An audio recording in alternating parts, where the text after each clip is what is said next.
मयूरभंज जिला श्रम कार्यालय पक्षरु जसीपुर स्थित माहार्दा पड़सा खेल पड़ियाठारे जिला स्तरीय निर्माण श्रमिक कल्याण समारोह अनुष्ठित हो जाइछि। एथिरे राज्य सरकार जंगल परिवेश मंत्री गणेश राम सिंह खुंटिया मुख्य अतिथि भावे जोग देथिबा बेले सम्मानित अतिथि भावे सारसकणा विधायक भाद भास्ता जोग देथिले। प्रथमे मुख्य अतिथि एवं सम्मानित अतिथि को पुष्पगुच्छ दे स्वागत करा जायतिला। परे अतिथिगण प्रभु जगतरनाथ जगन्नाथଙ୍କ फोटोचित्र रे पुष्पमाल्य धूप दीप दे पूजार्चना करी कार्यक्रम आरंभ करा जायतिला। मुख्य अतिथि श्री खुंटिया निज वक्तव्य रे निर्माण श्रमिक हेउछंती देशर मेरुदंड। ओडिशा सरकार निर्माण श्रमिकों पाई विभिन्न सहायता और पंजीकरण निजकू किभली करिपारिबे ओ एहार सुविधा सुजोग पाइपारिबे ताहा श्रमिक भाई भौणी को उद्बोधन देथिले। एही अवसर रे मुख्य अतिथि एवं सम्मानित अतिथिगण द्वारा मृत्यु सहायता राशि 4 जनकू, विवाह सहायता राशि 4 जनकू, पंजीकृत शिक्षा सहायता योजना रे जनकू और पंजीकरण पत्र प्रदान कार्यक्रम अनुष्ठित होइथिला। एही कार्यक्रम रे जिला श्रम अधिकारी निर्माण श्रमिक मानक पई केभली ऑनलाइन रे निजर पंजीकरण करी विभिन्न सहायता उपलब्धि करि परिबे ताहा श्रमिक भाई भौणी को बुझा जायतिला। आजिर कार्यक्रम रे बहु संख्यक पुरुष महिला श्रमिकों समेत जिला श्रम कार्यालय अन्यान्य कर्मचारी माने मध्य उपस्थित थिले।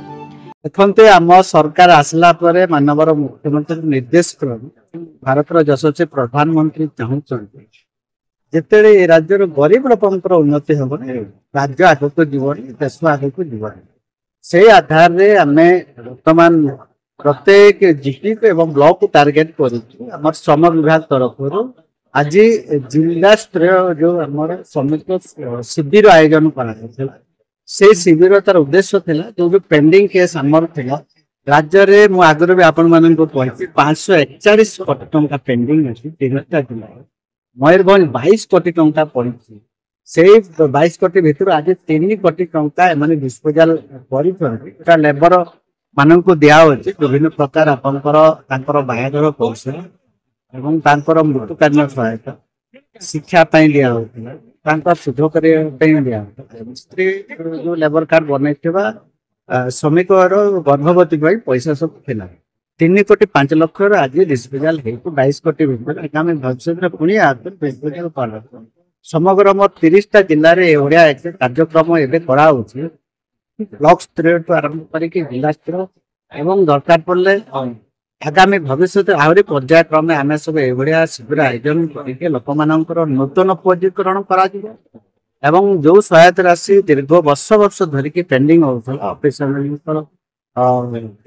भी थिला बर्तमान आम सरकार आसला पर 314टा ब्लॉक रे असिस्टेंट लेबर अफसर मान को आम नियुक्ति देइके एवं विभिन्न प्रकार प्रमोशन पीरियड आम जो मानकर डीएलओ मानकर 5 वर्ष थिला ताको 2.5 वर्ष रे प्रमोशन पर डिपार्टमेंट जड़े रेजर आगु 5 वर्ष हेले सी बीसीए होता डीएफओ होता आम सरकार 2.5 वर्ष आम प्रमोशन करते केमती अधिकार अधिक लोक सहित जोड़ी हे यहाँ गोटे आम निरंतर प्रयास भाव में आम मयूरभंज आम एडे बड़ जिला हिसाब से मुझे देखी 158,000 मात्र रेजिस्ट्रेशन जोटा कि आम 27-28 लाख जनसंख्या आम टार्गेट करें जे अधिकार अधिकार 14-15 लाख मयूरभंज श्रमिक मैंने विशेषण करेंगे और आम विभाग तरफ विभिन्न प्रकार साहाय्य दिया अंतर्भुक्त।